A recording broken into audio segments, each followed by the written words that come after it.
Hello guys, good morning. So ito na yung first example natin sa type 1 ng simple pipe problems. So water with a temperature na 20 degrees Celsius flow at a rate of 0.05 meter cube or cubic meter per second in a 20 cm asphalted cast iron pipe.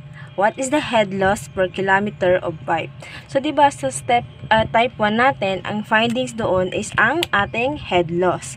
So, ngayon, sa paghahanap ng head loss, alam natin may formula tayo na HF is equal to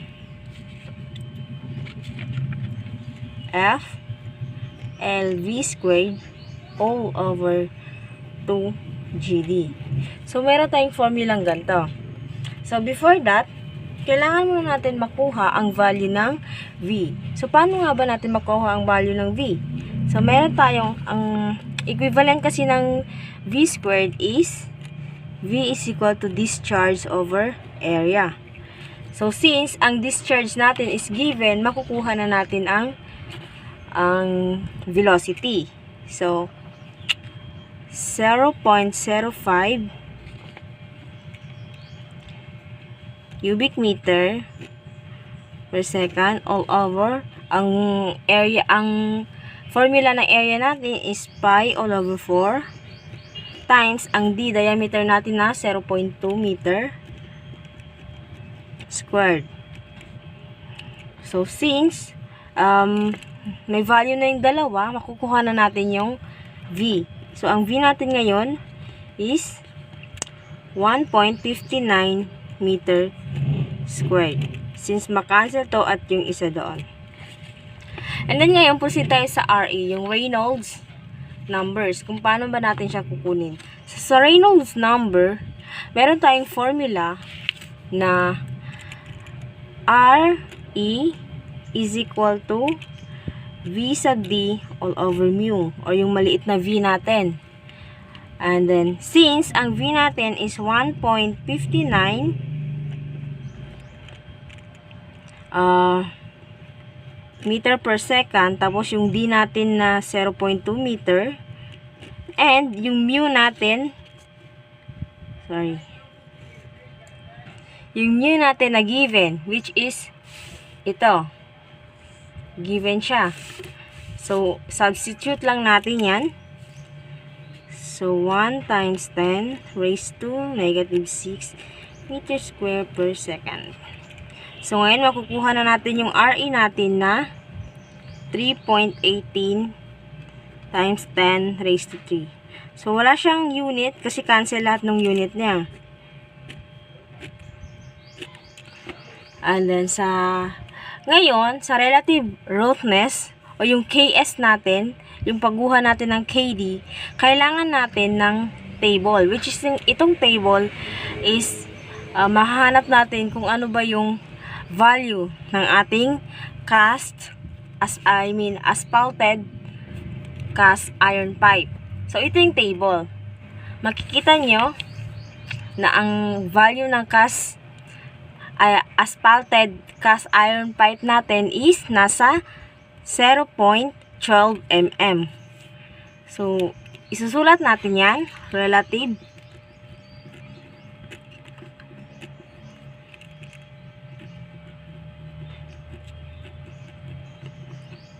or ang ating K is according dun sa table is meron tayong 0.12 mm. So ko-convert lang natin to into meter. Ang mangyayari niyan is 0.00012 meter. So ngayon, since nakuha na natin yung K or KS natin, makukuha na natin yung value ng KD or yung sagot niya. So, since ang K natin is 0.0002, 12 meter, and then may diameter tayo na 0.2 meter, cancel lang natin yung unit, so makukuha na natin yung sagot na 0.006. So, ito na ngayon yung KD natin. So, the next findings natin is yung F, yung unknown na F, para makuha na natin totally yung head loss natin. Kasi nga, isa sa formula natin is yung F. So, ngayon, hindi naman given yung F, kaya findings natin yan. So, paano natin mahanap ang F? Panoorin natin itong video or graph kung paano ba kinuha yung F.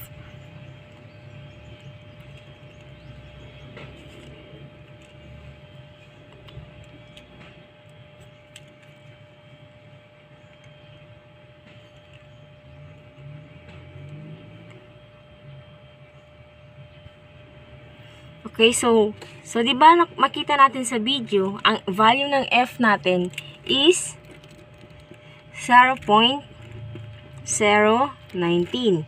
So, since meron na tayong value ng F, meron na tayong length, meron na tayong V, meron na tayong D, diameter, makukuha na natin yung head loss natin. So, substitute lang.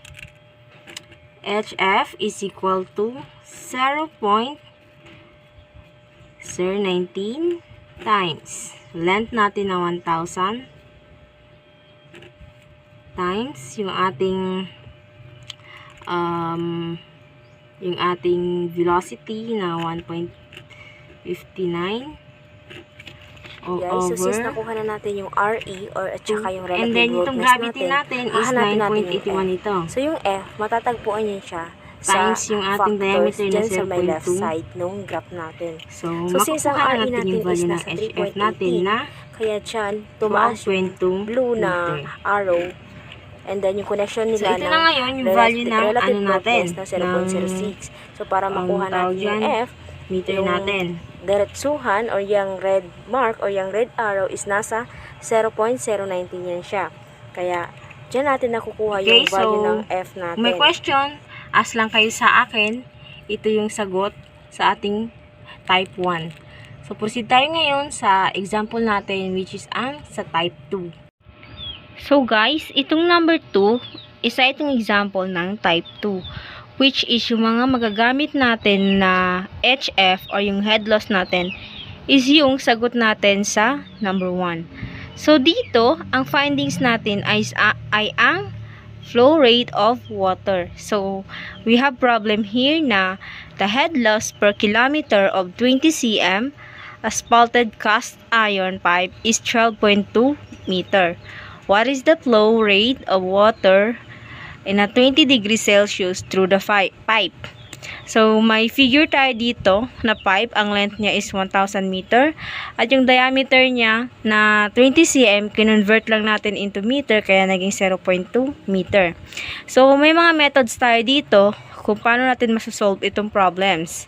So, first ay ang solve using the equation. Pangalawa is solve using explicit Swame and Jain correlation.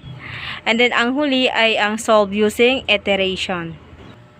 So, sa solve using equation, sa 1 natin, ang gagamitin natin na formula dito is ang Q is equal to negative A log K sub S 3.7D plus 1.78V over 3 D3 half square root of gravity HF divided by the length. So, ang A natin, para makuha natin yung value ng A, meron tayong formula na area is equal to 2.22D raised to 5 half square root of gravity head loss all over the length. So, before tayo makaproceed, kukunin muna natin yung value ng A. So, paano ba natin makuha yung value ng A? Proceed tayo sa sa 2 na solving. Ang A natin is A is equal to 2.22.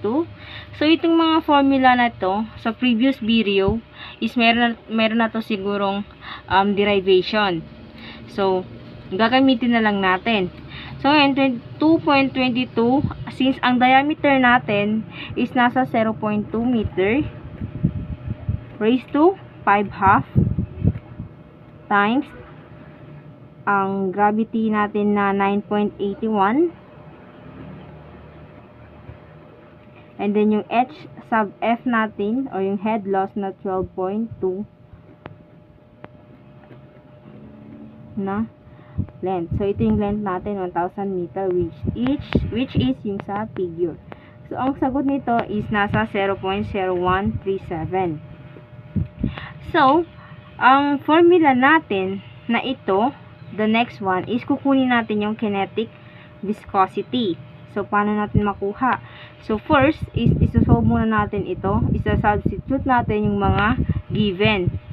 So, ilagay na lang natin dito na kinetic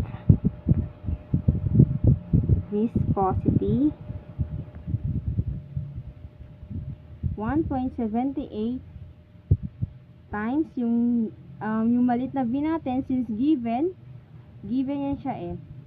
Oh, hindi ko nasulat, sorry guys. V is equal to 1 times raised to m squared. So, 1 times 10 raised to negative 6 times squared per second. So, i-divide natin sa 0.2 na diameter natin raised to 3/2, and then yung gravity na 9.81 times yung H sub F natin na 12.2, and then i-divide lang natin into 1,000. So, ang magiging sagot niyan is 5.752 times 10 raised to 5.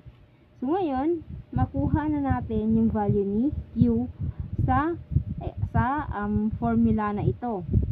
So, substitute lang natin, since ang formula is negative, yung value ng A natin na 0.0137, then log, and then yung KS natin is, di ba may table tayo sa example ng naunang example?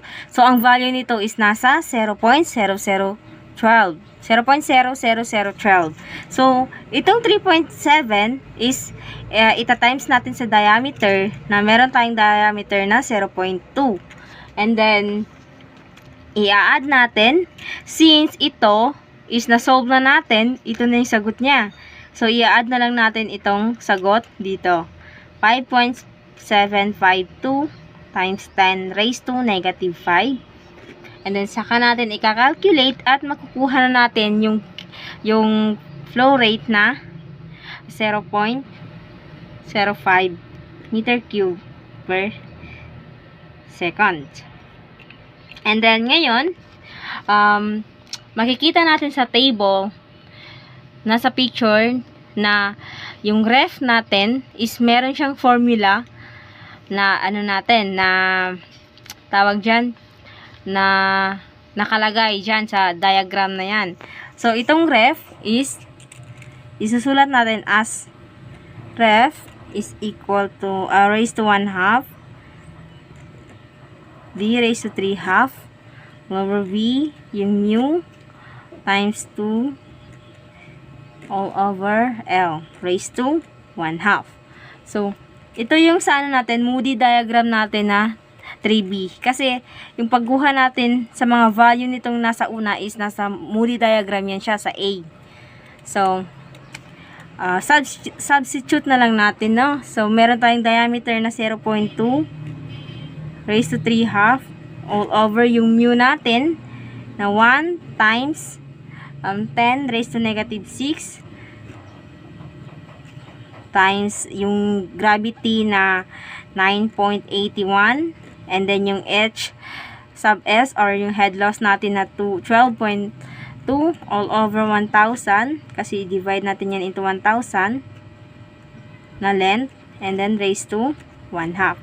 So, makukuha natin ngayon yung 4.38 times 10 raised to 4. Na kung saan nasa nandyan sa picture. So, ngayon, since nakuha na natin ito, kukunin natin yung relative roughness niya. So, sa relative roughness, meron tayong formula na KS over D or di kaya yung K over D. So, since ang KS natin na nandun sa table lately, meron tayong 0.00012, then diameter na 0.2, makukuha natin yung KD or K all over D ng 0.0006. So, ngayon, makikita natin sa dyan sa graph na yung Moody diagram or yung F natin is nasa 0. Yung F is nasa 0.019. So, ito na din yung nagamit natin sa previous na example natin. So, ngayon, i-apply na natin yung formula ng head loss para makuha natin yung velocity. So, paano nga ba? So, since may formula tayo na head loss is equal to F L over D and then V squared over 2G. So, ang H sub F natin is nandito na. So, 12.2 and then 12.2 is equal to, may F tayo na 0.019 and then multiply natin into length na 1,000 and then yung diameter na 0.2 V squared all over yung 2 times 9.81 na gravity. So, ngayon, pag kakalculate natin ito, makukuha na natin yung sagot na V or velocity is equal to 1.59 meter per second. So, another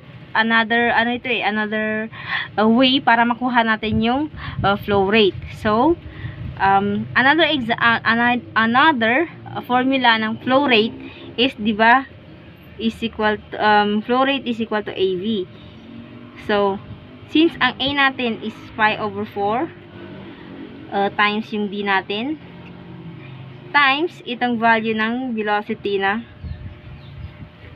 and then saka makukuha rin natin ulit yung sagot natin na 0.05 meter cube per second. So, same lang yan sila. Pero, kumbaga, another way kung paano natin makuha yung isang flow rate sa isang pipe. So, ngayon, proceed tayo sa pangatlo, which is yung solve using iteration. So, sa third step natin is solve using iteration. So, ang anong dito is yung water flow, ang flow rate at saka ang velocity. So, magagamit natin yung formula ng head loss na H sub F is equal to F LD times B squared all over 2G. So, paano nga ba natin makukuha itong velocity? So, transpose lang natin or ilabas natin yung V squared. So, mangyari dyan is H sub F 2G D all over LF is equal to V squared. So, ganito yung nangyari sa kanya. So, ngayon, paano natin makukuha yung V squared? I-square root natin muna ito. So, which is V is equal to square root of uunahin natin yung constant na 2G H sub F times D all over length times yung F natin. And then ngayon, tawag dyan, substitute lang, square root of 2, 9.81, and then yung H sub F natin na 12.2, and then yung diameter natin na 0.2, divide natin sa length na 1,000 F. Okay, so, ang sasagot dito, or, sorry pala, mali ako dito, no? So, ang mayayari pala is, okay, so, sumobra. Ay, tama rin pala, tama. Okay. So, ang lalabas dito is, square root of 0.0479 all over F. So, paano ba natin gagawin yung iteration? So, before that, kukunin muna natin yung Reynolds number, which is RE is equal to V sub D all over B. And then, since ang V natin is wala pa, may D tayo na 0.2, and then, yung 1 times 10 raised to negative 6. So, saka natin makukuha yung RE natin na 2 times 10 raised to 5 V. So, i-calculate lang natin itong part na to, makukuha na natin ito. So, ngayon, dito tayo sa table. So, ito yung magagamit natin na RE, and then ito yung magagamit natin na V para sa pag-accelerate natin. So, table 8.5. So, itong table na to is given na kasi to 1 times raised to negative 6 meter squared per second. So, we have here, gawa tayo box na sa factor, ito yung F, and then yung velocity, and then yung RE natin at yung isa pang F. So, sa first F natin, meron tayong 0.06. So, paano natin makuha itong velocity? So, since may velocity tayo dito na, itong F is papalitan natin ng 0.06. Kaya, makukuha natin ang 0.893. So, ngayon, proceed tayo sa RE or Reynolds number. Paano natin makukuha? So, sa RE natin, meron tayong 2 times 10 raised to 5B. So, itong V is papalitan natin itong value nito. So, pag i-multiply natin yan, ang lalabas is nasa 1.79 times 10 raised to 5. So, makikita natin sa picture na yung nasa left side, makukuha natin itong factor, which is itong mga naturo na ito is nasa underline siya sa left side ng 0.02. So, kung ano yung magiging value dito, yun yung kasunod na ilalagay natin dito sa first line. So, meron tayong 0.02. And then, again, isa-substitute natin dito sa V. Kaya, makukuha natin ang 1.55. And then, ito naman, substitute natin dito. Kaya natin makukuha yung 3.10 raised to times 10 raised to 5. And then, nasa 0.0191 siya. And then, sa itong last is ilalagay natin ulit dito. 0.0191. And then, ganun pa rin, paulit-ulit lang yung procedure niya. Itong value na to is isa-substitute natin dito. Makukuha natin ng 1.58. And then, ita-times na, isa-substitute natin dito. Makukuha natin yung 3.17 times 10 raised to 5. And then, makukuha na naman natin yung F na nasa 0.0190. So, sa picture na inilagay ko, iba yung or kaya nilagay nila sa mga value nito is yung letter. So, akin, para mas uniform lang sila, ng first na nasa Reynolds number natin, is ginanyan ko na lang siya. Ginawa ko siyang mga whole numbers. Walang variable na nakahalo. So, ito ngayon yung iteration natin. Ito yung result ng mga na-isolve natin. Okay, so, hanggang dyan lang. So, next na example natin is nasa type 3. So, okay. So, ngayon, proceed tayo sa type 3 given or problems. What size of asphalted cast iron pipe is required to carry water 64 degree at a discharge of 3 cubic feet per second and with a head loss of 4 feet per 1,000 feet of pipe. So, ang hinahanap dito is yung diameter natin. Kung ano ba daw yung size of asphalted cast iron pipe na required para makabuhat ng 60 degree Fahrenheit. So, ipapakita sa atin, di ba may formula tayo na H sub F is equal to F times the V squared O over 2G. So, di ba ang V squared natin is also, ano siya, ganito, FLD all over yung discharge all over A squared divided by 2G. So, pag ganito na yung nangyari sa HF natin, para makuha natin yung, kumbaga yung formula ng unknown na D, ang mangyayari dyan is, dito na natin isusulat, is FLQ squared O over 2G, and then pi all over 4 times D squared, which is ito yung area natin, times D squared raised to 5 na pala to, D raised to 5. Ito na yung magiging formula ng D natin. So, para makuha natin, or para mas maayos pa, ang D raised to 5 natin is equal to FL Q raised to 2 all over yung pi over 4 squared times yung 2 gravity tapos yung head loss. So, ito na yung formula ng diameter natin. So, ngayon, according sa references ko sa YouTube, ang ginamit niya is find parameters needed for calculating F.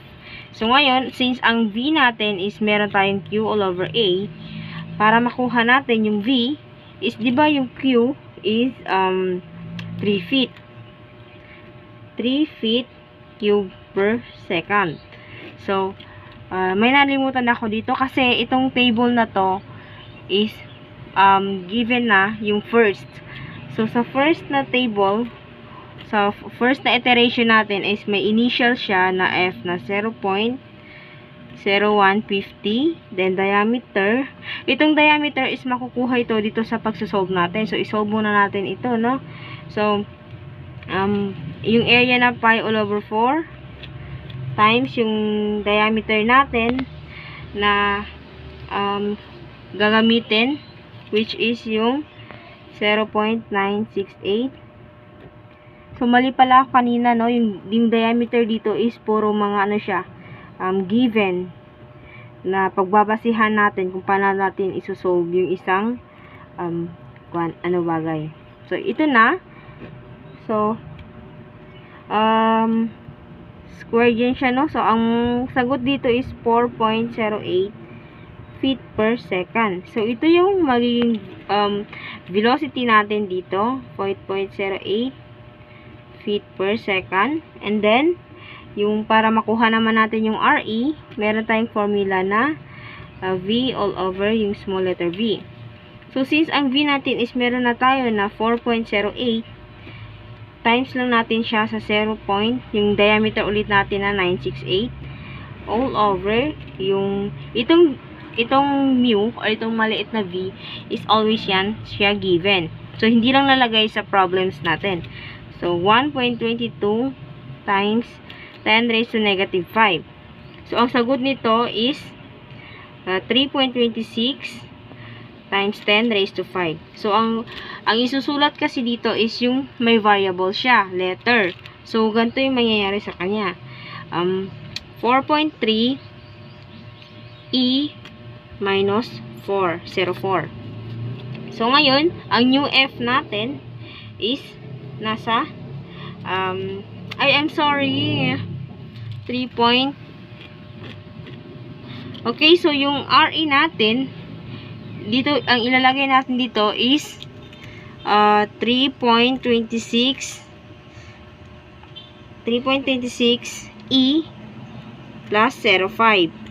So, nandito yung table, ilalagay ko na lang kasi medyo hindi okay yung pagsulat ko, no? So, nandyan sa table, yung lahat ng mga findings. So, 1, 2, 3 yan siya. So, sa KSD natin, o yung K over D, makukuha natin as 0.005 divide 0.97, yung diameter natin, times 12. So, 0.0043. So, ito yung ilalagay natin dito, na 4.3 E minus 04. So, again, sa ano natin ito mahanap? Itong value ng UF is sa Moody diagram. So, according sa ano natin, no, na ang value nito is nasa 0.0178. So, kung ano yung value ng UF dito, yun yung ilalagay natin ulit sa initial na 0.0178. And then, yung the rest is nandyan na sa picture. So, ganun yung pagkuha ng diameter sa step 3. So, ito lang kasi yung focus natin. Okay? So, ngayon proceed tayo sa example na pang-apat natin. Last but not the least. Okay?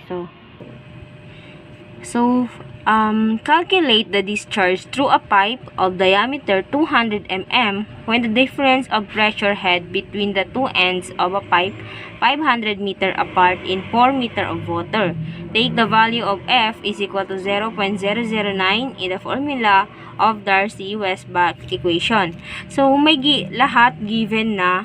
So, ang gagawin natin is substitute, and first is kukunin muna natin yung value ng velocity. So, sa-substitute muna natin, meron tayong head loss na 4 meter is equal to yung 4 times, may F tayo na 0.009, and then may length tayo na 500 times yung V squared all over yung diameter natin na 0.20 times 2 times 9.81. So, makukuha na natin ngayon yung V squared is equal to 0.872 meter per second. So ngayon, ang findings kasi natin is V lang. So, para makuha natin yung sagot talaga ng V, square root natin to at saka ito. Para cancel. Ngayon, ang V natin is nasa 0.934 meter per second. So, since may V na tayo, makukuha na natin ngayon yung discharge. So, may formula tayo na discharge is equal to V times A. And then, since ang V natin is 0.934, meron na yung area natin is pi all over 4 times yung diameter na 0.20 meter squared. And then, ngayon, makukuha na natin yung ating discharge na 0.0293 cubic meter per second, or into liters per second, magiging 29.3 liters per second siya. So, ito na ngayon yung discharge or flow rate natin sa pipe. Okay, so, hanggang dyan lang. Maraming salamat sa panonood. And sa next video natin is matutunghayan natin ang examples ng mga minor losses. Thank you.